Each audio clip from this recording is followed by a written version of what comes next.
hello everyone. In the second part of the video, where we'll be covering the second part of PYQs of 2024 Shift 2. So हमने last part में question number 80 तक हमने cover किया था यहाँ तक, and now will be moving forward. So in which year planning commission was converted into the नीति Aayog.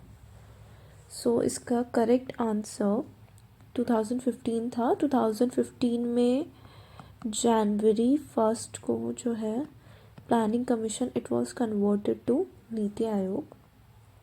Now second question, that who became the first democratically elected women president prime minister in the Islamic world. So इसका सही answer option 4 है. It's Benazir Bhutto who became the first democratically elected women prime minister in the Islamic world.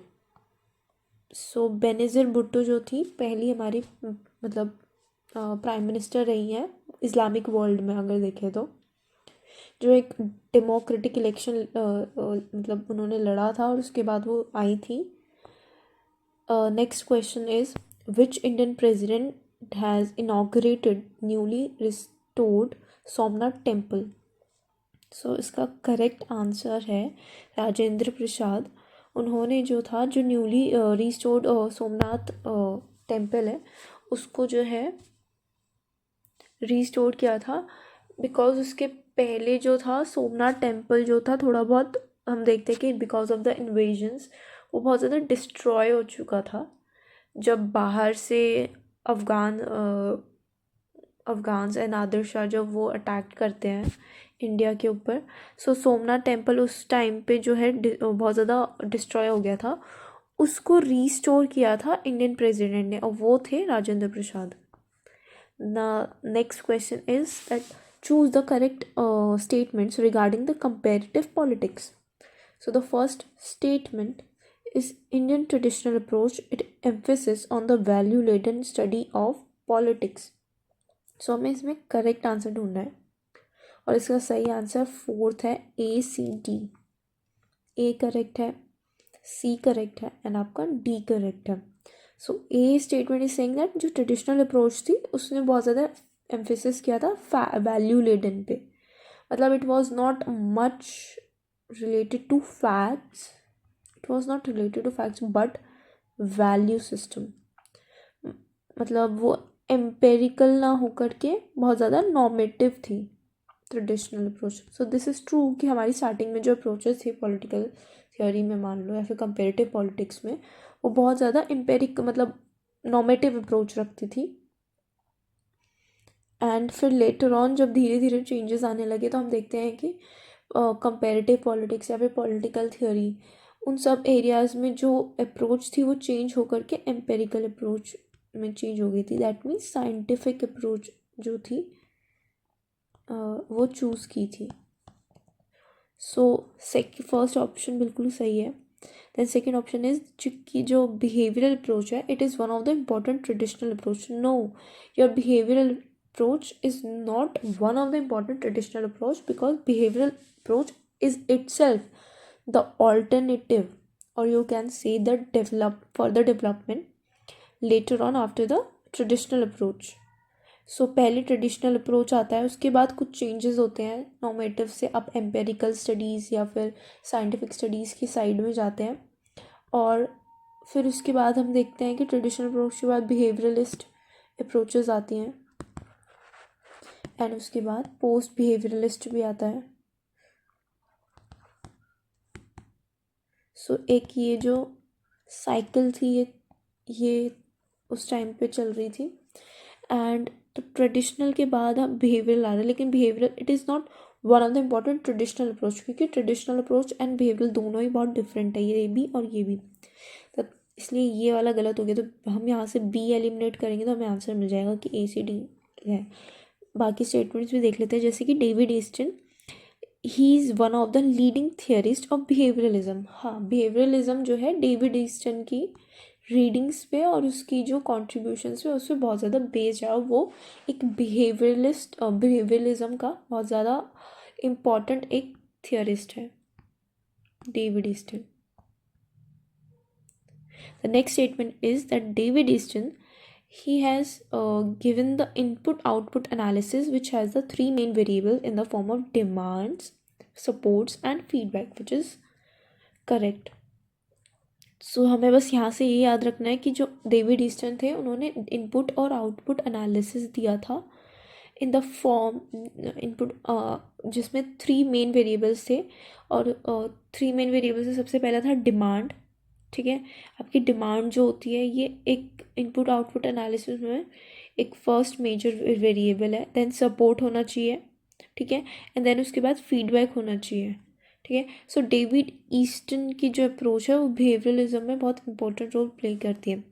Then उसके बाद है political assassination is one of the important positive indices of the political development. Obviously not, because अगर कहीं पे political assassination हो रहा है, for example कोई पॉलिटिकल लीडर है, फॉर एग्जाम्पल राजीव गांधी का जो हुआ था, सो ये एक पॉलिटिकल असैसिनेशन था, but it was not the positive but it was negative indices. So it was not positive but it was the negative indices of the political development. Political development welfarism से, political tools use करके होगा, जिसमें हम लोग development कर पा रहे हैं. सोशल, इकोनॉमिक, सोशो भी हो सकता है, सोशल लॉजिकल, या फिर एक तो सोशल फैक्टर से रिलेटेड, एक इकोनॉमिक, या फिर कल्चरल. जब ये इन स्फेयर्स में डेवलपमेंट हो रही है तो then it's a political development. Basically these developments which will help in the further development of the political development, that will be the positive indices. and अगर ये सारी चीज़ें, if this becomes a problematic for the political development, or it become the hindrance in the path of political development, then it is a negative indices. सो यहाँ political assassination जो था एक negative indices है, सो ई गलत हो गया. Next question, that arrange the following commissions of India as per their year of formation in the chronological order. इसका answer 1 है, जिसमें लास्ट में थोड़ा गलत हो गया है.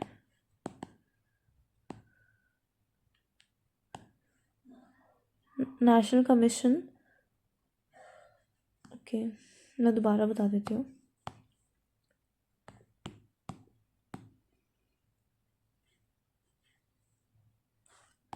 सबसे पहले आपका नेशनल कमीशन आ रहा है for women, then national commission for minorities, then आपका नेशनल कमीशन आ रहा है E, A and then B scheduled castes के लिए, एस सीज, एंड देन उसके बाद आपका है सेंट्रल इंफॉर्मेशन कमीशन आ रहा है. देन उसके बाद लास्ट में आपका आता है national commission for protection of child rights, because सबसे पहले डिमांड आई वुमेन्स के लिए, फिर माइनॉरिटीज़ के लिए, माइनॉरिटीज़ में भी फिर एस सीज के लिए एक न्यू कमीशन फॉर्म होता है, फिर सेंट्रल इंफॉर्मेशन कमीशन फॉर्म होता है. देन उसके बाद है आपका protection of child rights, because child trafficking जो था बहुत ज़्यादा कॉमन था, तो उन सिचुएशंस को रोकने के लिए नेशनल कमीशन आया for the protection of child rights. Next question is choose the correct statements regarding the political ideas, जिसमें है दैट जॉन लॉक जो था, first statement is saying that जो जॉन लॉक था, he has champion the cause of constitutional government. So उन्होंने एक मतलब कारण दिया था फॉर द कॉन्स्टिट्यूशनल गवर्नमेंट का, like he has champion over that cause. The second statement is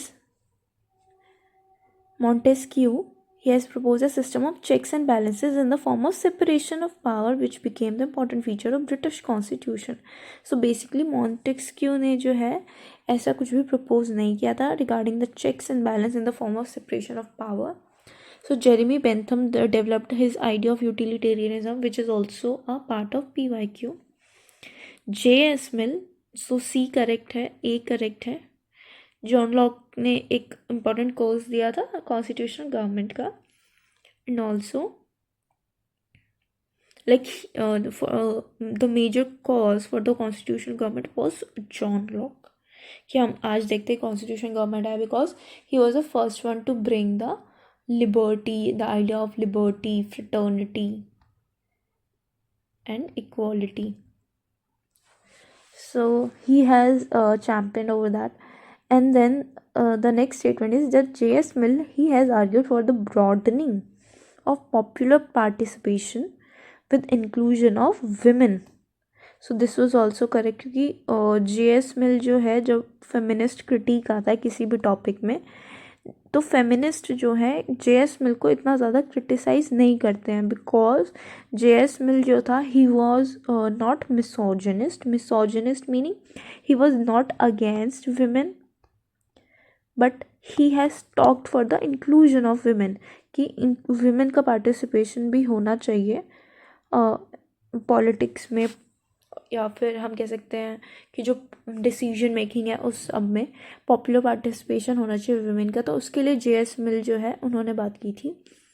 and उसके बाद है that Thomas Hobbes he has discuss the grounds of political obligation in his classical work philosophy of right. So Thomas hob का जो है important work philosophy of right नहीं है.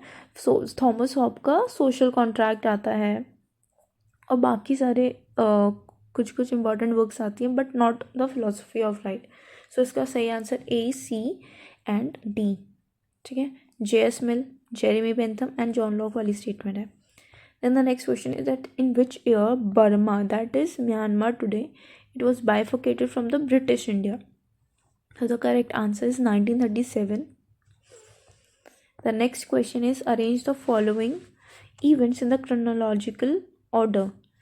So the first would be D.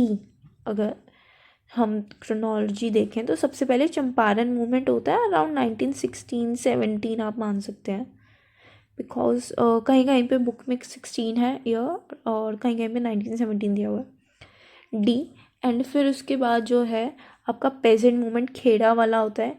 ठीक है, 1917 में mainly Kheda वाला. And उसके बाद वर्कर्स मूवमेंट भी होते हैं इन अहमदाबाद 1718 में ही, अराउंड इतना ही पड़ता है. देन उसके बाद एक नॉन कोऑपरेशन मूवमेंट आता है 1921 में.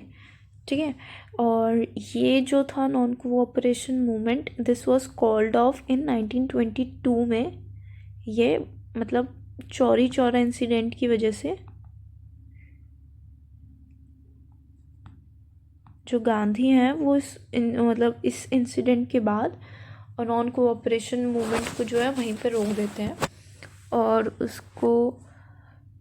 The main reason behind that कि जो चौरी चौरा इंसिडेंट था वहाँ पे पुलिस स्टेशन में काफ़ी सारे पुलिस जो उनके वर्कर्स थे पुलिस डिपार्टमेंट के जो प्रोटेस्टर्स थे उन्होंने वहाँ पे उनको बंद करके वहाँ पे आग वगैरह लगा दी थी और बहुत ज़्यादा वायलेंट सिचुएशन क्रिएट की थी.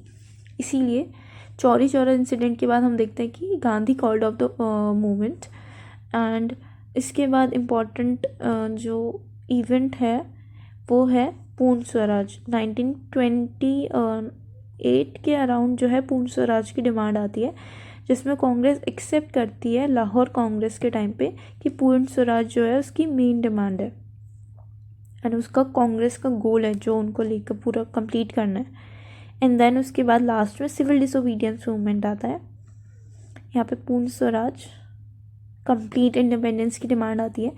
फिर उसके बाद 1930 में हम देखते हैं CDM that is your civil disobedience movement जो है आता है. And the next question, so this is the chronology जो फॉर्म होती है इसके बाद. So arrange the following languages which are conferred with the classical language status by the government of India in the chronological order. So इसका correct answer third है. सबसे पहले तमिल जो है आपकी एक क्लासिकल लैंग्वेज है जो गवर्नमेंट ऑफ इंडिया ऐड करती है कॉन्स्टिट्यूशन में. That that Tamil is the first classical language. Then इसके बाद आपकी सेकेंड लैंग्वेज जो थी वो संस्कृत थी, जिसको कैटेगरी में डाला जाता है that it is also the classical language. And the third one is Kannada. Basically Karnataka से जो बिलोंग करते हैं वो वहाँ का मेन लैंग्वेज कन्नड़ है. देन उसके बाद है ई मलयालम. एंड देन उसके बाद बी उड़िया. सबसे पहले तमिल ऐड हुआ, फिर संस्कृत ऐड हुआ, कन्नड़ ऐड हुआ, फिर उसके बाद मलयालम ऐड हुआ और फिर उसके बाद उड़िया. सो तमिल, संस्कृत, कन्नड़, मलयालम, उड़िया, ऐसे TSKMO इसमें भी हम लर्न कर सकते हैं. So the next question is that 42nd constitution amendment act was passed in India. So ये बहुत ही ईजी क्वेश्चन है. This is also mention in the 11th NCERT. सो इसका आंसर है 1976. 1976 में 42nd आया, 1978 में 44th अमेंडमेंट आ गया था. Which chief minister was removed first time in India by the use or misuse of Article 356? It was EMS नमूद्रिपा, जो communist CPI के प्रवक्ता थे, जिनको मतलब पार्टी लीडर थे, जो CM बनते हैं सबसे पहले केरला में जब इलेक्शन हो रहे थे. इट वॉज अराउंड 1968 समथिंग कि उनको जो है, जैसे ही उनकी गवर्नमेंट वहाँ पे केरला में सीट मतलब जीत जाती है and he became the CM. सो उस टाइम पे इंदिरा गांधी की गवर्नमेंट थी and what they did is they brought the Article 356 into the state and declared the state machinery failure. And इसके बाद से यहाँ पे स्टेट इमरजेंसी लग गई थी. तो स्टेट इमरजेंसी के बाद वहाँ पे जो है गवर्नमेंट जो बनी थी नई सरकार वो गिर गई एंड उसके बाद फिर वहाँ पे प्रेसिडेंट्स रूल चला. सो बेसिकली वो एक्ट ही इसलिए लाया गया था सो दैट प्रेसिडेंट रूल जो है अप्लाई हो जाए. So EMS Namudripad was the first one who was removed first time in India by the use or misuse of the Article 356. फिर उसके बाद है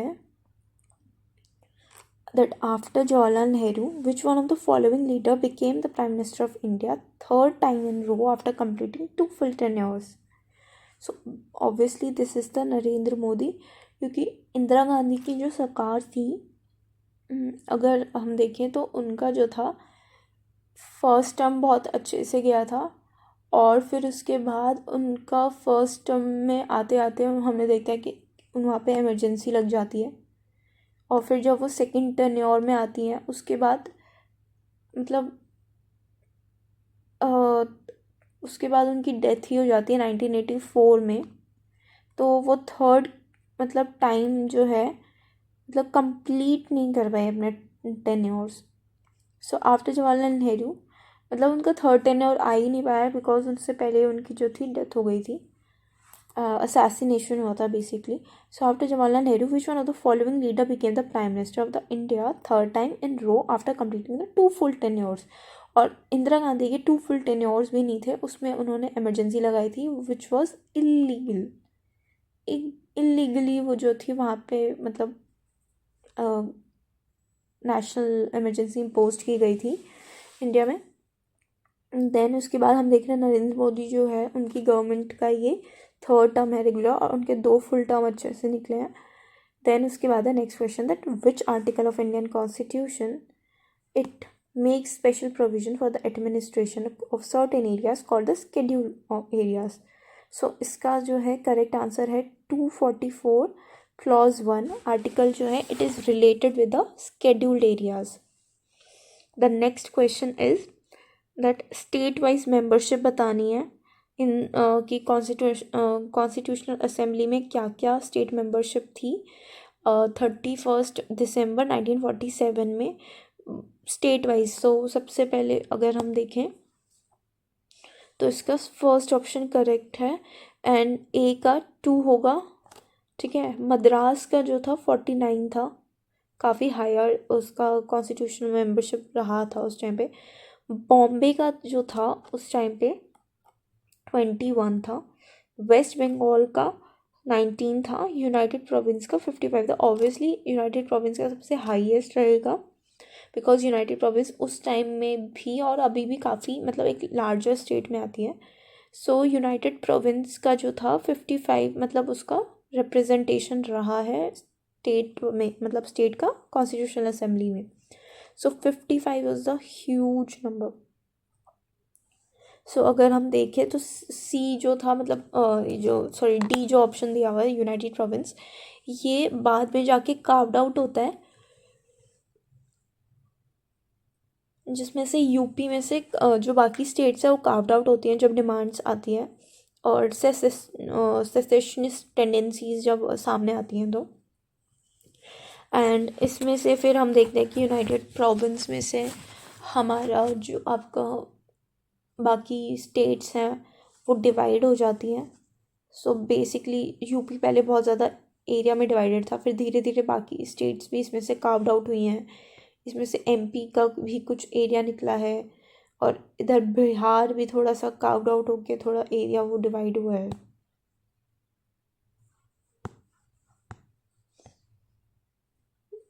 देन आपका हिमाचल प्रदेश, उत्तराखंड, वो वाले एरियाज़ भी जो है कार्व्ड आउट किए गए हैं लेटर ऑन, क्योंकि पहले जो था जम्मू कश्मीर एरिया और जो ऊपर की स्टेट्स थी नॉर्दर्न स्टेट्स वो काफ़ी मतलब बड़ी थी, बट उनका साइज़ डिक्रीज़ हो गया जैसे जैसे कार्विंग आउट होती गई स्टेट्स की, न्यू स्टेट्स फॉर्म हुई। एंड उसके बाद जो मेजर पहले की स्टेट्स थी वो डिवाइडेड होके अब काफ़ी सारी स्टेट्स में मतलब उनका ट्रांजिशन हो चुका था। सो अगर हम देखें so D is the only option जिसमें सबसे ज़्यादा वो शो कर रहा है, और डी ऑप्शन ही है जिसमें थर्ड ऑप्शन वो शो कर रहा है। सो इसी से करेक्ट हो सकता है, क्योंकि 55 उस टाइम में सबसे ज़्यादा मेंबर्स ऑब्वियसली उसी स्टेट से होंगे जो सबसे ज़्यादा बड़ी स्टेट होगी।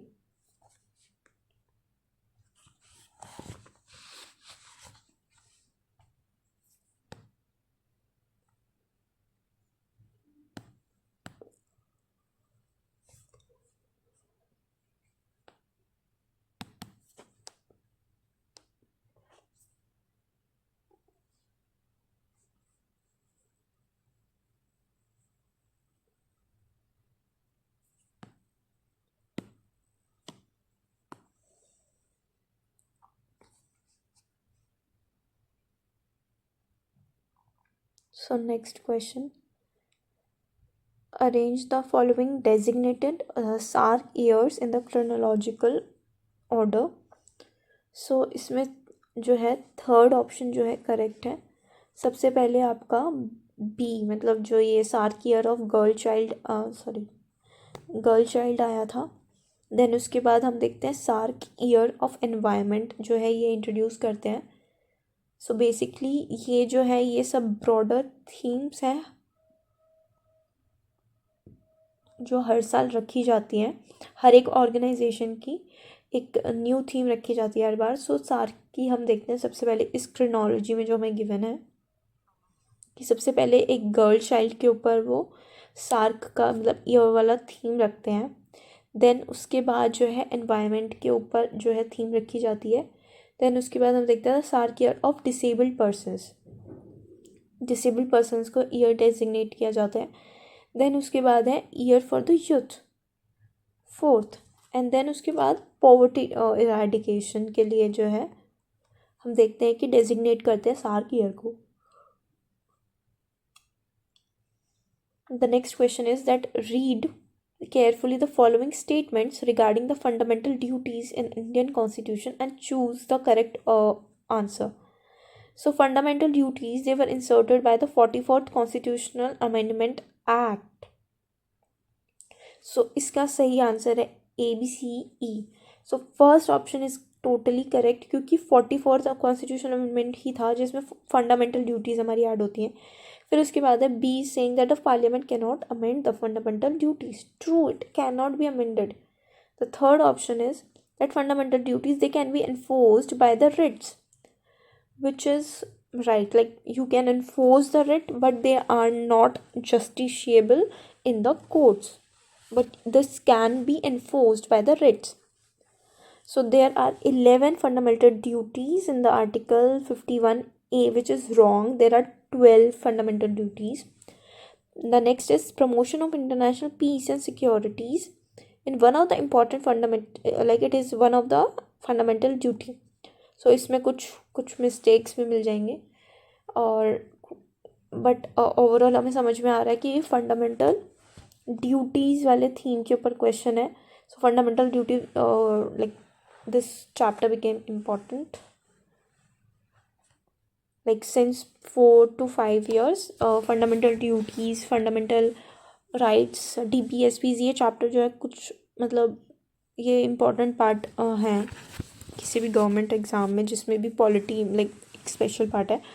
देन सो इसमें हम देख रहे हैं कि राइट करेक्ट ऑप्शन कौन से है. तो ई जो था वो करेक्ट था. That fundamental duties enforced by the writs. Okay, B भी करेक्ट है, ए भी करेक्ट है. So A B C E they are the correct one. And जो आपका डी था वो गलत था क्योंकि 11 फंडामेंटल ड्यूटीज़ नहीं, 12 फंडामेंटल ड्यूटीज़ हमारे कॉन्स्टिट्यूशन में. देन हमें मैच करना है इसमें. So correct answer is the first one. A का जो है 2 होगा. आपका कन्वेंशन जो था related to the status of refugees वो 1954 में फॉर्म हुआ था.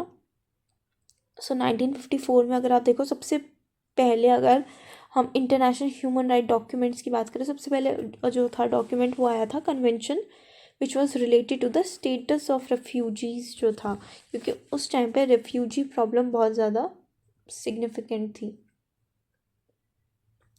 और अभी भी जो है रेफ्यूजीज़ की प्रॉब्लम बहुत ज़्यादा सिग्निफिकेंट है. सो 1954 में सबसे पहले ये आया. फिर उसके बाद जो नेक्स्ट था वो था डिक्लेरेशन. अगर आप देखो डिक्लेरेशन ऑन टॉर्चर, ये आपका आया था 1975 में. सो उस टाइम पे हम देख सकते हैं कि इंटरनेशनल इसको कनेक्ट कर सकते हैं कि why they thought to bring the declaration on torture in 1975 only. So in 1975 हम देखते हैं कि इंडिया में जो थी इमरजेंसी आई थी, बहुत ज़्यादा टॉर्चर हुआ था लोगों के ऊपर. सो हम कनेक्ट कर सकते हैं कि देयरफॉर अगर ये रीज़न है भी और नहीं भी है then also we can connect and we can remember कि ठीक है टॉर्चर हुआ था इमरजेंसी की वजह से इंडिया में लोगों के ऊपर. एंड हेंस जो डिक्लेरेशन था ऑन टॉर्चर वो जो था आपका मतलब एक इंटरनेशनल ह्यूमन राइट डॉक्यूमेंट के उसमें मतलब बेसिकली जो कंट्रीज़ हैं वो लेकर आती हैं इस डॉक्यूमेंट को, डिक्लेरेशन ऑन टॉर्चर. और इसका इनैक्टमेंट जो था 1975 में हो गया था. सो the next one is that the convention on the rights of child के जो राइट्स थे उसका अगर हम देखें 1990s में जाके हुआ है, 1990 में. सो ये बहुत ज़्यादा लेट जो था आया था इसका. सो इसका थर्ड ऑप्शन है. एंड फोर्थ का करेक्ट ऑप्शन है 2000, जब charter for fundamental rights of European union आता है. बिकॉज EU जो है आपका काफ़ी लेट जाके जो है फॉर्म हुआ है. It was only after 1950s की EU फॉर्म हुआ. और उसके बाद हम देख रहे हैं उसका चार्टर भी आ रहा है of fundamental rights of the European Union basically which is a international human right document. 2000 में फॉर्म होता है. So the next question is arrange the following parties as per their year of formation in the chronological order. So हमें अब इसको chronology में करना है. So option 3 is the right one. Because year of मतलब formation के उसमें सबसे पहले हम देखते हैं कि DMK जो थी ये वाली पार्टी आपको मतलब इंडिपेंडेंस के बाद कुछ टाइम बाद मतलब उस टाइम पे ही दिख जाती है कि DMK पार्टी फॉर्म हुई है साउथ में. ठीक है, फिर उसके बाद आपकी तेलुगु देशम पार्टी बनती है साउथ में, TDP जो बहुत फेमस है. ये भी ये जो है नेशनल पार्टी है, ये भी तेलुगु देशम पार्टी एंड द्रविड़ मुन्नेत्र कज़गम. फिर इसके बाद जो है आपकी असोम गण परिषद जो है AGP ये फॉर्म हो रही है. एंड उसके बाद है all India Trinamool Congress AITC, ठीक है। AITC बेसिकली ये टूटा हुआ पार्ट है जो मेन तृणमूल कांग्रेस है अभी बंगाल में।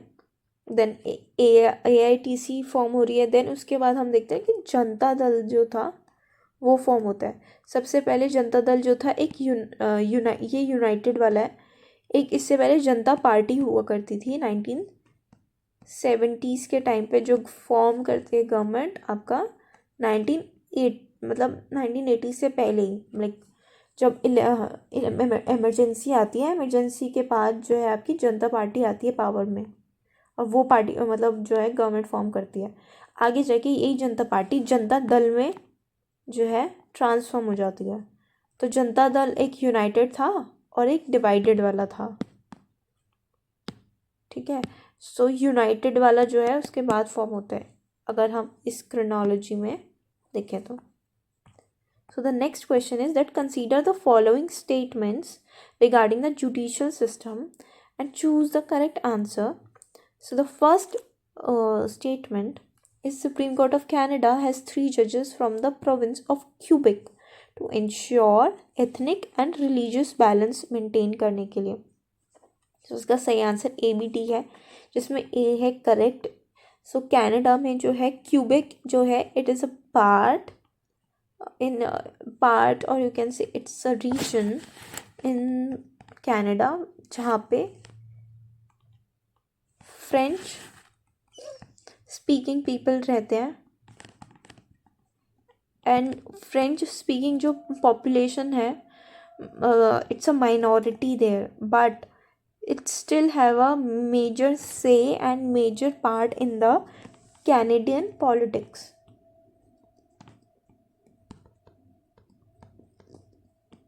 सो क्यूबेक एक एथनिक और रिलीजियस जो है रीजन है जहाँ पे फ्रेंच स्पीकिंग लोग रहते हैं बेसिकली कनाडा में, जिन्होंने अपना एथनिसिटी और अपना कल्चर जो है मेंटेन किया हुआ है even in the homogeneous society. So ये क्यूबेक की स्पेशलिटी है। So it is saying that Supreme Court of Canada जो है 3 जजेस जो हैं उनके प्रोविंस से लेते हैं, क्यूबेक से। एंड और ये जो है कनाडा के मेन सुप्रीम कोर्ट का पार्ट होते हैं। So this is true. फिर उसके बाद है सम जजेस of federal constitutional court of Germany they are elected by the Bundestag and the Bundesrat. So ये भी ट्रू स्टेटमेंट है। देन उसके बाद है इन यूनाइटेड स्टेट जो जजेस हैं they are nominated by the House of Lords and they are ratified by the Senate. नहीं, आपका यूएस में जो है जुडिशरी जो है बिल्कुल इंडिपेंडेंट है, like it is not dependent कि उसको कोई नॉमिनेट करेगा कि नहीं करेगा एंड उसको सीनेट रेटिफाइड करेगा कि नहीं करेगा। यूनाइटेड स्टेट्स में judiciary is very much independent.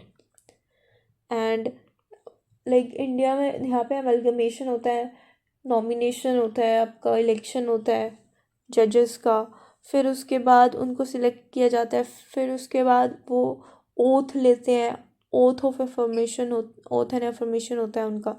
लेकिन यूनाइटेड स्टेट्स में ऐसा कुछ नहीं है, वहाँ पे जो है जुडिशरी बहुत ज़्यादा इंडिपेंडेंट है। बट हमारे यहाँ पे क्या है कि जुडिशरी जो है वो बहुत ज़्यादा मतलब ऐसे जुड़ी हुई है, it's very much inter related.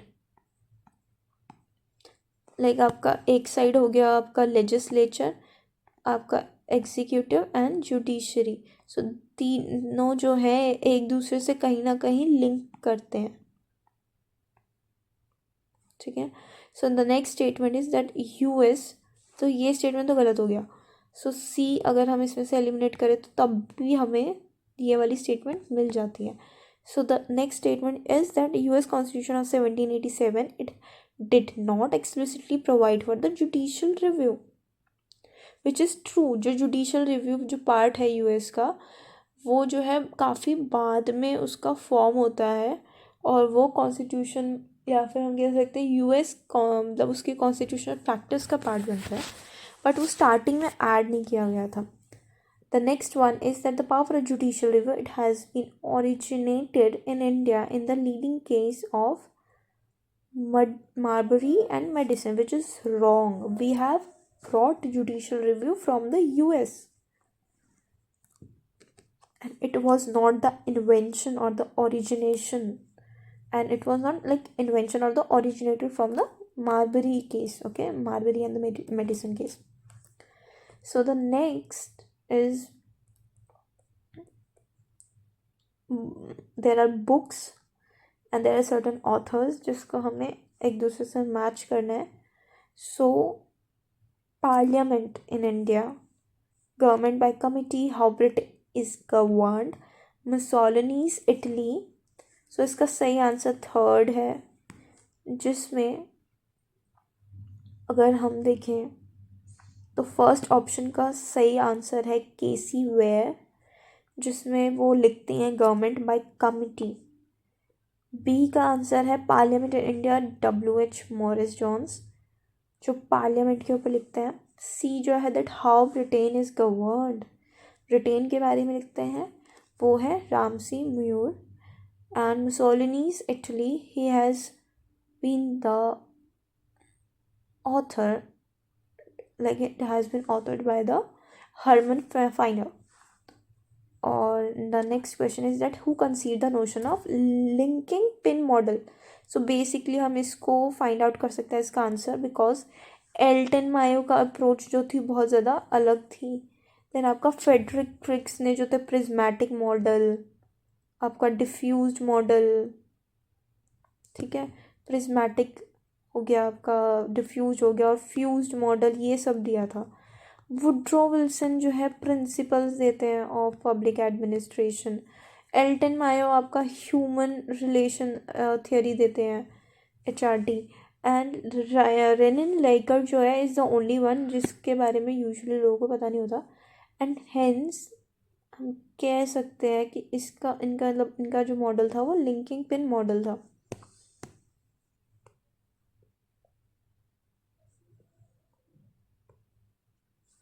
So linking pin model was given by the Renin Likert. And now the next question. The state shall take steps to organize the village panchayats, and it will endow them with high powers and authority as may be necessary to enable them to function as units of self-government. So which article of the Indian Constitution mention it? So it was the Article 40 which has mentioned that जो state होगा, it will be taking the steps to organize the village panchayat. Basically it was derived from the Gandhian perspective, and इसमें जो होता है village panchayat पे focus होता है, and so that we can endow them and grant them the high powers and authority जितना ज़रूरत हो, so that they can function as units of self-government. So this was the Article 40. Next question. Choose the correct statement regarding the Constitution of India, where the first one is that the governor is appointed by the Prime Minister, which is wrong. And the Attorney General is appointed by the President. This is true. Then the Chairman of UPSC is appointed by the President. True. The judges of the Supreme Court, they are appointed by the President. True. So B is correct, C is correct, D is correct. The judges of the High Court, they are appointed by the governor. No. They are also appointed by the President.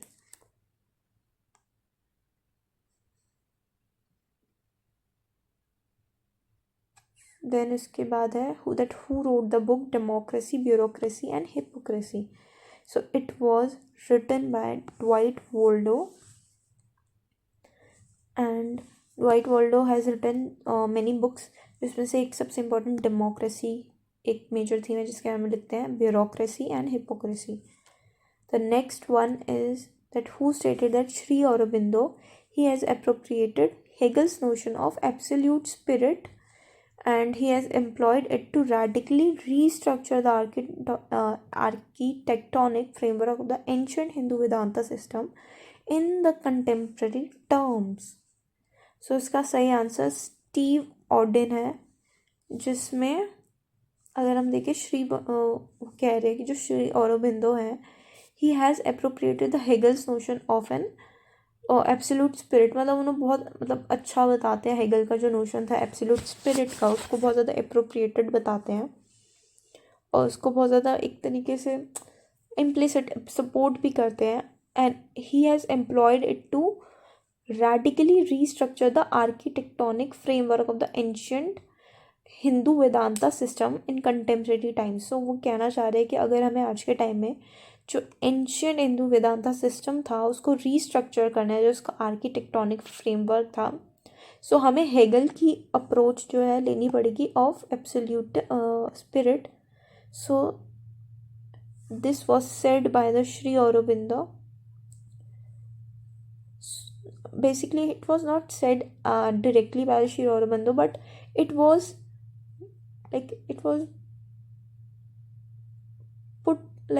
put it in such a way कि लगे कि श्री औरोबिंदो का ये thoughts. Basically it was interpreted by Steve Odin, कि उन्होंने जो है उनकी अप्रोच ये रही कि उन्होंने हीगल का नोशन अप्रोप्रिएट किया था. He supported that the absolute spirit for the basically restructuring the ancient Hindu Vedanta system in contemporary times. So the next one is the events of UN, जिसमें किस year में मतलब क्या क्या the events हुए हैं. So the first one is that UN peacekeepers, they were sent to Cyprus, and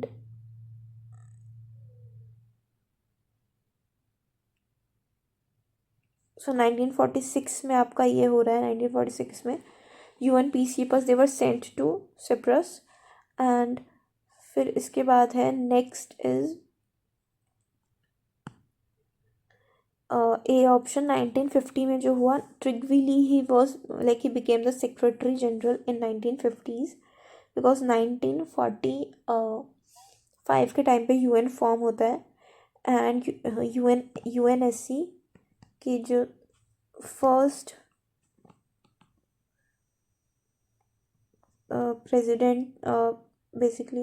president या head जो थे वो त्रिगविली थे. Was appointed as the secretary general in 1950. First one was the 1946 में जब हम देख रहे हैं UN पीसकीपर्स जो थे, they were sent to Cyprus. In 1950 it was Triggili appointed as the Secretary General. And in the 1964 उसके बाद हम देख रहे हैं UN Commission UN एक second so UN peace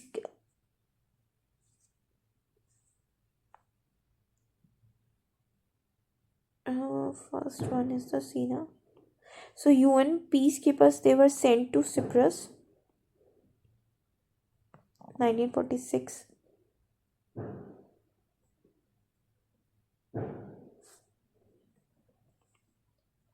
Triggili was appointed as a Secretary General.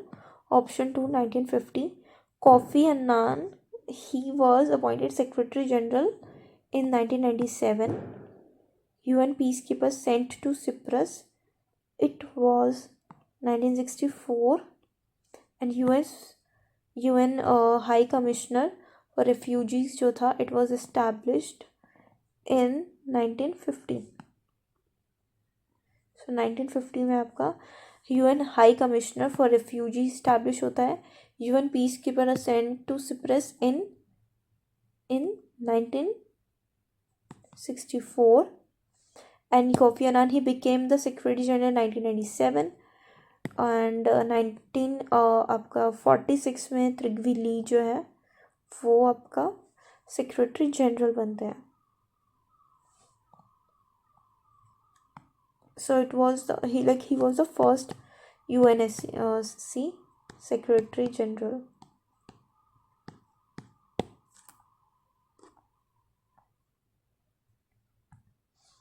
So ये कुछ important years हैं. UN peacekeepers sent to Cyprus, very important. It has been repeated in the question paper many times. So C का correct answer 1946 है. I'm so sorry. Cyprus का 1964 है. And 1946 जब आपका त्रिगविली secretary general बनते हैं, 1997 आपका कोफी अनान बनते हैं. And UN high commissioner for refugees established in 1950. जब आपका UN फॉर्म हुआ उसके कुछ साल बाद ही, 5 सालों बाद आपका UN हाई कमिश्नर जो इस्टेब्लिश होता था for the refugees. Next question is, जो North American free trade agreement था वो कब फॉर्म हुआ? सो ए जो है 1993 में आपका North American free like NAFTA आता है. देन उसके बाद है B option, Asia Pacific economic cooperation, जो आपका 1990 I am so sorry, it's not 1991.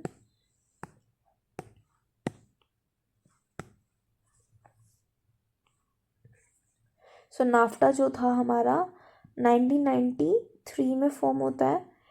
Asia Pacific economic cooperation जो है आपका 1989 में फॉर्म हो रहा है. Mercosur it was formed in 1993 और not 1993, it was formed in 1991 जो EU से रिलेटेड है.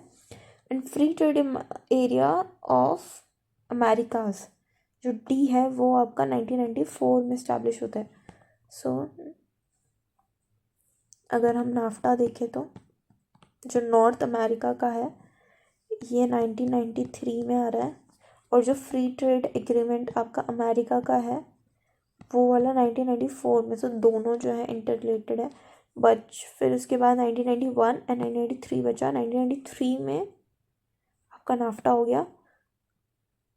देन उसके बाद 1991 इज लेफ्ट एंड 1999. सो 1991 में एंड 1989 में क्या हो रहा है? सो 1989 में हमारा एशिया पैसिफिक इकोनॉमिक कॉरिडोर हो रहा है, आ रहा है. रीजनल ऑर्गेनाइजेशन फॉर्म होता है. एंड 1991 में हमारा मर्कोसुर फॉर्म होता है. Next question is, all Jammu Kashmir Muslim conference was formed in. It was formed in 1932 में. ऑल जम्मू कश्मीर AJKM जो all Jammu Kashmir Muslim conference है वो फॉर्म हो रहा है. Then the next question is, in which year Vishwa Bharati was establish by Rabindranath Tagore.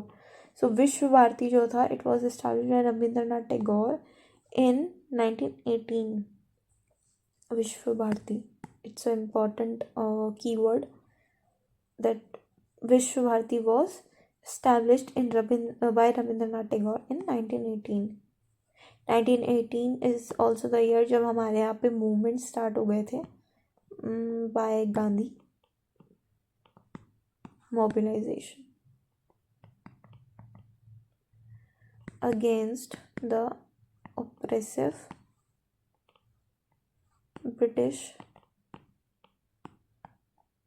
rule.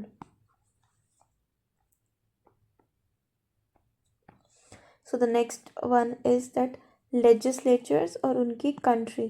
So Knesset जो है आपका वो इजराइल का है.